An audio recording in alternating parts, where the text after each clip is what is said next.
السلام علیکم ورحمۃ اللہ وبرکاتہ۔ وعلیکم السلام ورحمۃ اللہ السلام وبرکاتہ۔ ورحمۃ اللہ وبرکاتہ۔ ایک میرا سوال یہ ہے کہ جیسے مسجد میں چندے کے لیے مسافر آتے ہیں اور پھر وہ نماز کے بعد فوراً 2 یا 3 منٹ کے بعد وہ اپنا اعلان شروع کر دیتے ہیں، اور جو بندے پیچھے سے دیر سے آئے ہوئے وہ اپنی نماز پوری کرتے ہیں، تو ان میں بہت دقت ہوتی ہے۔ کیسے کہ صحیح ہے کہ ان کی نماز بہت خراب ہو جاتی ہے؟ اس میں دو مسئلہ ہے آپ کے سوال میں بھائی، اور دونوں کو آپ سمجھیے۔ پہلا مسئلہ یہ ہے کہ کیا مسجد کے اندر چندے کا اعلان کرنا جائز ہے یا نہیں، کیونکہ کئی لوگوں کو یہ اشکال ہو سکتا ہے کہ اللہ کے نبی صلی اللہ علیہ وسلم نے ایک حدیث کے اندر مسجد کے اندر کسی گمشدہ چیز کے اعلان کرنے سے منع فرمایا ہے، اسی طرح سے مسجد کے اندر خرید و فروخت سے اللہ کے نبی صلی اللہ علیہ وسلم نے منع فرمایا ہے۔ تو کسی کے ذہن میں یہ سوال آ سکتا ہے کہ جب اللہ کے نبی صلی اللہ علیہ وسلم نے مسجد میں اس طرح سے اعلان کرنے سے منع فرمایا ہے تو کیا چندے کا اعلان کرنا یہ جائز ہے کہ نہیں؟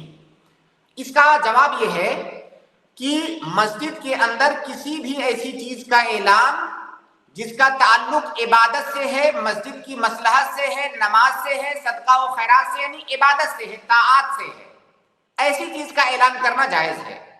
جیسے کہ اللہ کے نبی صلی اللہ علیہ وسلم نے مسجد کے اندر کسی صحابی کو چندہ کرنے کے لیے لوگوں کے اندر اعلان کیا کہ ان کے اوپر صدقہ کرو۔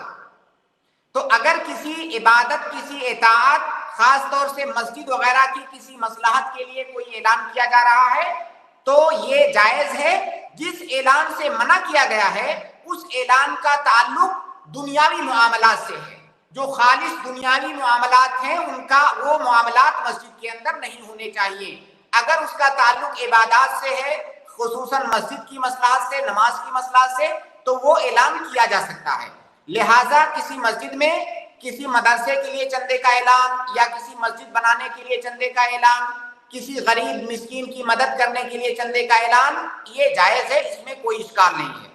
مسئلہ یہاں پر یہ ہے کہ بعض حضرات، اللہ رب العالمین ہم سب کو ہدایت دے، جیسے ہی امام صاحب سلام پھیرتے ہیں، دوسرا سلام جیسے ہی انہوں نے پھیرا فوراً کھڑے ہو کر کے وہ اعلان شروع کر دیتے ہیں اور 2-3 منٹ کی وہ تقریر کر ڈالتے ہیں، فلاں جگہ سے چندہ کرنے آئے ہیں، فلاں مسجد ہے، فلاں مدرسہ ہے، ایسا جو ہے چندہ دیجیے۔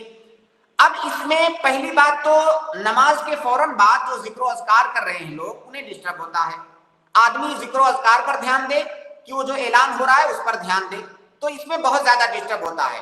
دوسری بات، اگر مسجد میں کچھ لوگ مسبوق ہیں، دیر سے آئے ہیں، ان کی کچھ رکعتیں چھوٹی ہوئی ہیں، ان کا ذہن بالکل بھٹک جاتا ہے اس اعلان کو سن کر کے، تو یہ انتہائی غیر مناسب ہے۔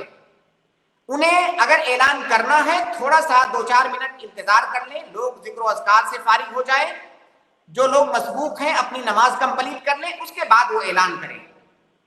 اور اس سے بھی بہتر طریقہ یہ ہو سکتا ہے کہ وہاں پر وہ اعلان نہ کرے، مسجد کے دروازے پر اس طرح کا کوئی انتظام ہو مسجد کی طرف سے جہاں سے لوگوں کو یہ اطلاع مل جائے کہ اس وقت کوئی آیا ہوا ہے چندہ جمع کرنے، تو اس طرح سے لوگ وہاں پر چندہ اکٹھا کر دیں۔